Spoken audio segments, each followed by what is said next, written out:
కొడుకు ఉన్నాడు, దయచేసి అర్థం చేసుకోండి. వాడే చూసి బాధపడతాడు. ఏ కొడుక్కి వాళ్ళ తల్లి గురించి మాట్లాడినా వాళ్ళ తల్లి గురించి, మెయిన్ గా తల్లి గురించి మాట్లాడితే చాలా బాధేస్తుంది. నా తల్లి గురించి కూడా మాట్లాడారు సార్. నా కొడుకు చూడాలని ఉంది. మా ఫాదర్ ఏం చేశారు సార్? వాళ్ళు ఏం చేశారు? మమ్మల్ని మాకు పెళ్లి చేసి ఇవన్నీ చేశారు. మేము ఇద్దరం చూసుకుంటాం. డైవర్స్ ఇచ్చేయచ్చుగా, డైవర్స్ ఆల్రెడీ ఇచ్చాం. ఓకే. అండ్ మీరు అట్లా అమ్మాయి మీద ఇప్పుడు నేను చెప్పేలాగా దయచేసి మీరు కూడా క్వశ్చన్ లేదండి. ఇప్పుడు ధర్మమహేష్ గారు మీ వల్ల చెప్పేదండి, ఒక్క చిన్న క్లారిటీ. మీరు మీడియా అని అన్నారు కాబట్టి చెప్తున్నా. చాలా మంది కాదు సార్, అదే నేను అంటుంది ఏంటంటే, ఇదే గౌతమి చౌదరి గారు కాదు సార్, గౌతమి చౌదరి గారు గత 2 నెలలుగా స్టేట్మెంట్ ఇద్దాం అనుకున్నా. నేను స్టేట్మెంట్ ఏమి ఇద్దాం అనుకున్నానంటే, ఇది 4 గోడల మధ్య జరిగింది. అవును, ఎగ్జాక్ట్లీ నాకు కొడుకు ఉన్నాడు, దయచేసి మీరు ఇది ఆపండి అని చెప్పానండి. ఇప్పుడు యాక్చువల్లీ ఆవిడ ఒక 2 నెలల నుంచి అన్ని టీవీ ఛానల్స్ ముందుకు వెళ్తున్నారు, లైవ్లో మాట్లాడుతున్నారు, కానీ బిగ్ టీవీ స్టూడియోకి రాలేదు. మీరు అది గమనించాలి. బిగ్ టీవీ స్టూడియోకి రాలేదు, బిగ్ టీవీలో మాట్లాడలేదు. ఎప్పుడు పిలిచామంటే, రీతూ చౌదరి అనే అమ్మాయికి సంబంధించిన వీడియో బయటకు వచ్చిన తర్వాత మాత్రమే మీరు ఒక పాపులర్ సినిమా హీరో కాబట్టి ఏంటి వ్యవహారం అనే దాని మీద నిన్న పిలిచాను తప్ప, ఇంతకుముందు ఎప్పుడూ బిగ్ టీవీతో ఇంటర్వ్యూ ఇవ్వాల. మీరు ఆ విషయం ఒక్కసారి రిమైండ్ చేసుకోవాలి.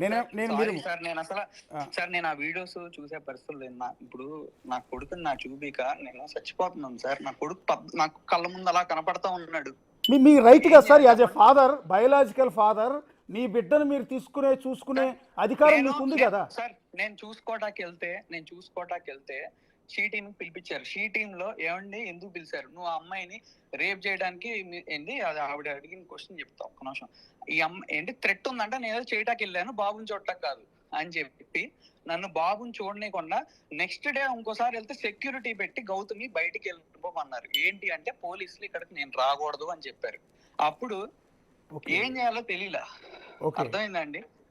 అది. అండ్ నాకు నా కొడుకు చాలా అంటే చాలా ఇష్టం అండి. నేను మీకు వీడియోస్ మీకు పర్సనల్ గా ఎవరితో అయినా మీడియా వాళ్ళతో పర్సనల్ గా మాట్లాడతాను. మీకు ఏం డౌట్లు ఉన్నా చెప్తా గానీ ఇట్లా పబ్లిక్ లో పెట్టొద్దండి దయచేసి. పబ్లిక్ లో ఎగ్జాక్ట్లీ సార్. మా ఫాదర్ మీడియాకి ఎందుకు వెళ్ళారు, నేను ఈ రోజు ఎందుకు మాట్లాడాను అనేది పక్కన పెడితే, మా ఫాదర్ ఎందుకు వెళ్ళారు తెలుసా? వేరే వాళ్ళ ఆడవాళ్ళ జీవితాలు నాశనం అయిపోతున్నాయి, మన ఫ్యామిలీ అయిపోయింది. నిన్న అసలు నీ వల్ల మేము పోయాం రా అని మమ్మల్ని తిట్టి, నేను బయట వాళ్ళు కూడా పోతారు అది ఇదని అంటే, బయట వాళ్ళకి ఇబ్బంది రాకూడదని చెప్పి ఆయన వచ్చారండి. అవునండి. అంతకు మించి ఏమీ లేదు. అండ్ ఆ రీతు చౌదరి అనే అమ్మాయికి నాకు ఏం లేదు, నేను జస్ట్ ఫ్రెండ్స్ మాత్రమే. రీతు చౌదరి ఇంకొక వీడియో ఇన్స్టాగ్రామ్ లో బయట చూసానండి. మీకు రీతు చౌదరి మీకు రాఖీ కడుతోంది, రాఖీ కట్టి మీ బ్లెస్సింగ్ తీసుకుంటోంది.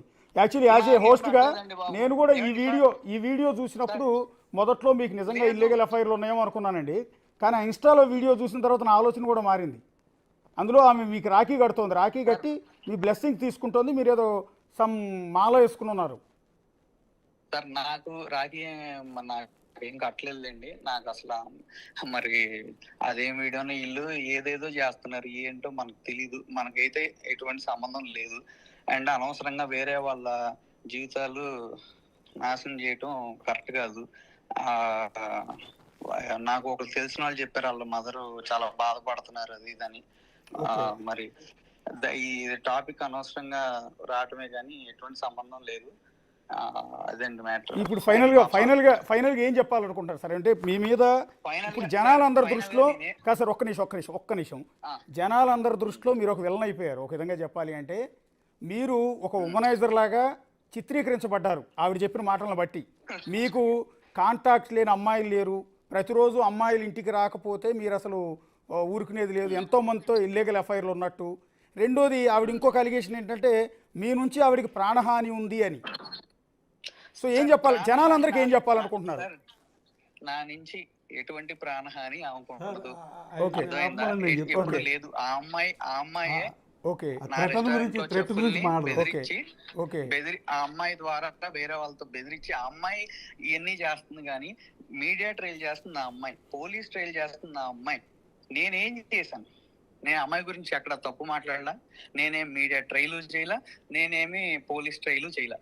ఆ అమ్మాయి ఏంటంటే, ఆ అమ్మాయి ఏదైతే చేస్తుందో అది నేను చేస్తానని చెప్పటం. కరెక్ట్ కాదు. అండ్ అమ్మాయి రమ్మానండి మాట్లాడతాం, ఎందుకు సార్? కోర్టు ఉంది కదా సార్, దేనికి సార్ కోర్టుకి వాల్యూ లేదా సార్? మేము సార్ ప్రశాంతంగా విడిపోతాం సార్. ఏం అందరూ ఏం ఇబ్బంది పడొద్దు. అందరికి నేను చెప్పేది ఏంటంటే, నాకు కొడుకున్నాడు, దయచేసి వాడిని చూడండి. అండ్ మీకు చెప్తున్నా, I'm challenging you, my son will be with me. చూడండి ఎలా ఉంటాడో, నేను ఎలా చూసుకుంటానో చూడండి, అది ఫ్యూచర్ కనపడుద్ది. అంటే ఒక సినిమా ఉందండి శాటిలైట్ ది, మాధవన్ చేశారు, ఆయన బ్యాడ్ చేశారు, ఎప్పుడుకో ఆయన మంచివాడని తెలిసింది కదా. ఇప్పుడు నేను మాట్లాడిన అన్నిటికీ నేను ప్రూవ్ చేసుకుంటా కూర్చోకూడదు సార్. నా లైఫ్ ఏంటి నేను చూసుకోవాలి, ధైర్యంగా ఉండాలి నేను ఈ టైంలో. కానీ నాకు ఒకే ఒకటి, నేను బాగా లో అయిపోతుంది అంటే నా కొడుకుని చూపించట్లా. మళ్ళీ నా కొడుకుని చూసాక నేను గెట్ బ్యాక్ అవ్వగలను. ఎంత తొక్కేశారో అంత లెగ్గలను, నేను లెగుస్తా. ఇప్పుడు మీ సినిమా కెరీర్ మీద ఎఫెక్ట్ పడిందండి? ఇదంతా పడి ఉంటుందిగా ఖచ్చితంగా సార్. పడకుండా ఎట్లా ఉంటుంది సార్? అది మీరు వివరణ ఇచ్చుకోకపోవటం వల్ల కదా. నేనేమంటానంటే, ఆవిడ పబ్లిక్గా వచ్చి మీ మీద అలిగేషన్ చేస్తున్నారండి. ప్రతి స్టూడియోకి వెళ్ళి మీ మీద చేసిన ఆరోపణలు ప్రతి ఒక్కళ్ళు నమ్మారండి. ఇప్పుడు మీరు మాట్లాడే వరకు నేను కూడా నమ్మానండి. మీరు మాట్లాడిన తర్వాత నా ఆలోచన మారింది, జనాల ఆలోచన మారుతోంది. మీకు ఒకటి తెలుసా, నేను పోయి చెప్పిన, నేనున్న ఇల్లు ఖాళీ చేపించింది ఆ ఓనర్ కి. డ్రగ్స్ వ్యాపారం చేస్తాడు ఇతను, నువ్వే ఇల్లు సప్లై చేస్తున్నావు అతనికి అని చెప్తే అతను భయపడిపోయి, మేము పరుగుల కుటుంబం బాబు నువ్వు వెళ్ళిపో అని చెప్తే నేను ఇంట్లో నుంచి వెళ్ళిపోయాను.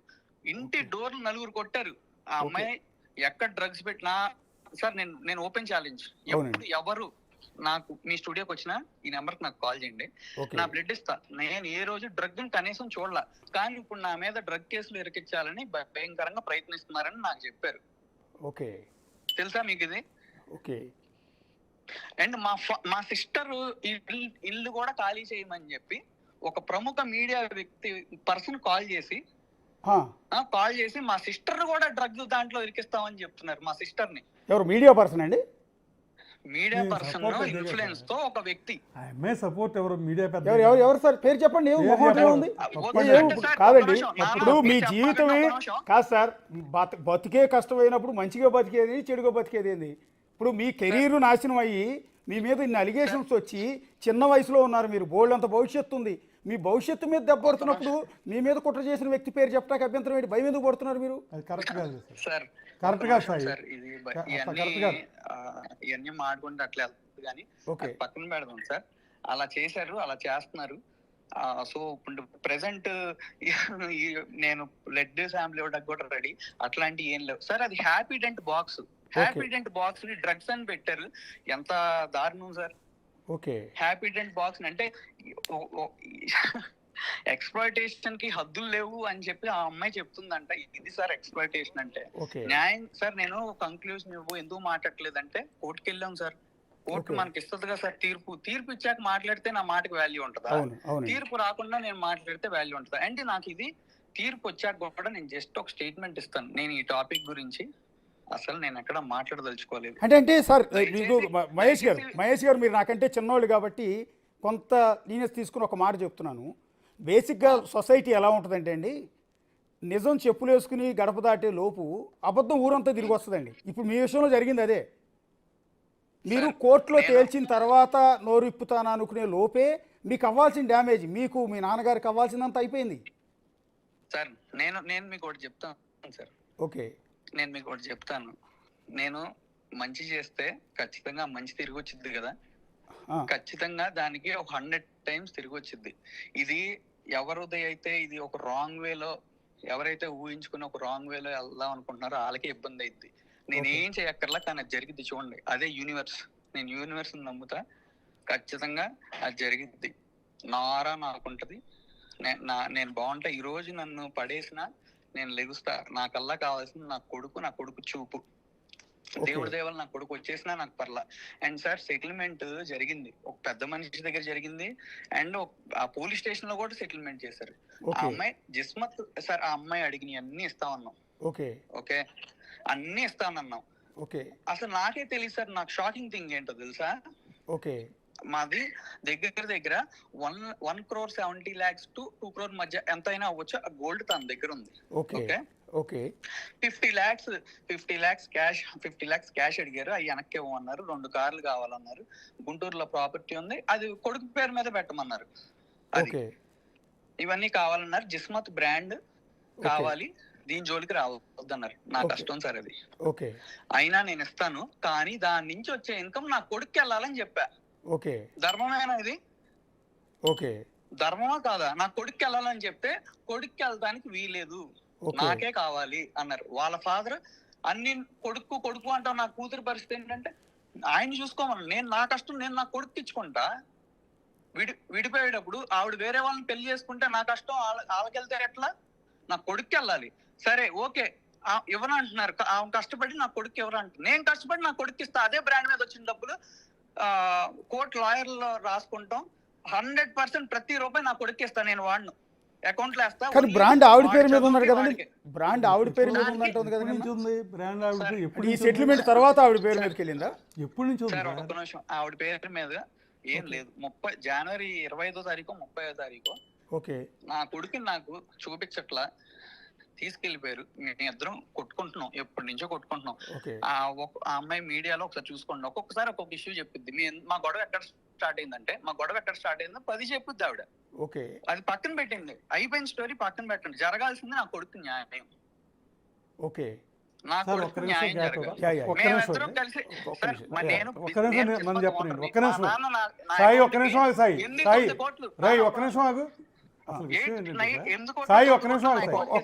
మీ నాన్నగారు ఏదో మీకు చెప్తున్నారండి. ఒక్క నిమిషం ఆగండి.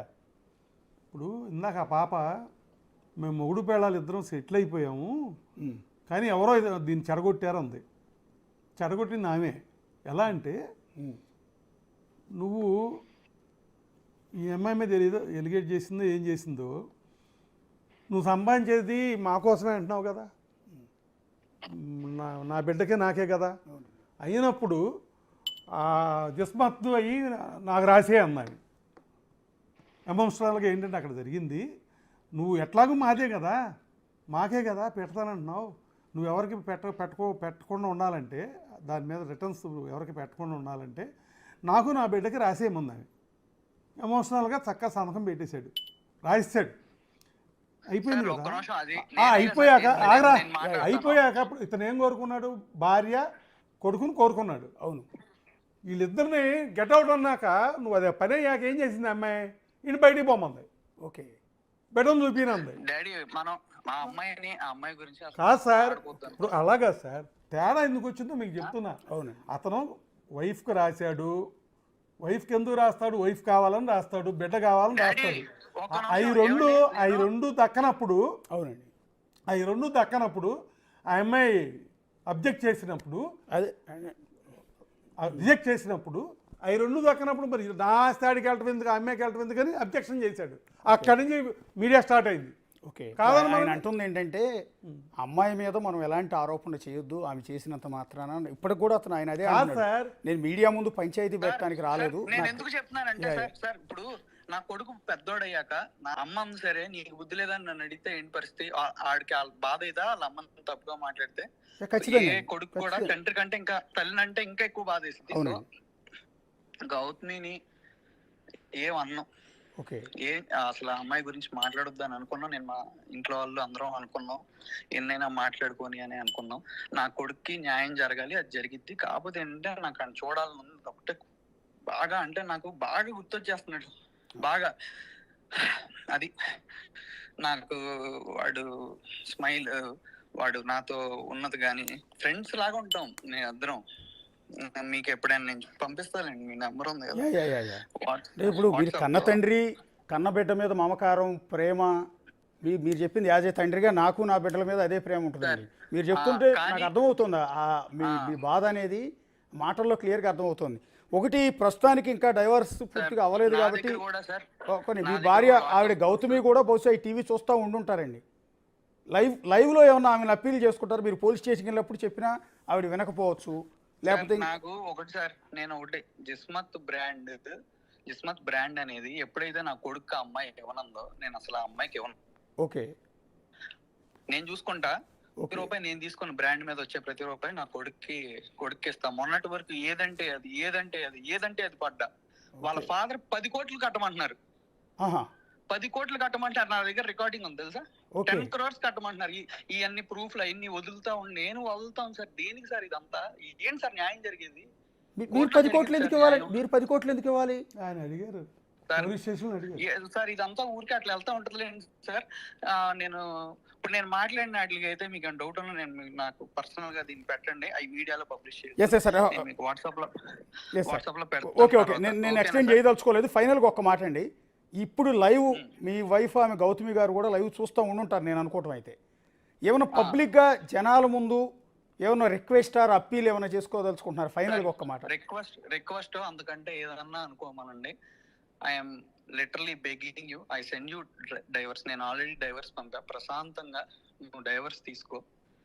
కొడుకు గురించి ఆలోచించు. కొడుకు గురించి ఏంటో ఆడుకుందాం. అండ్ బాగా చూసుకోవాలి. అది చాలా బాగుండాలి. దయచేసి బ్లాక్ మెయిల్ గా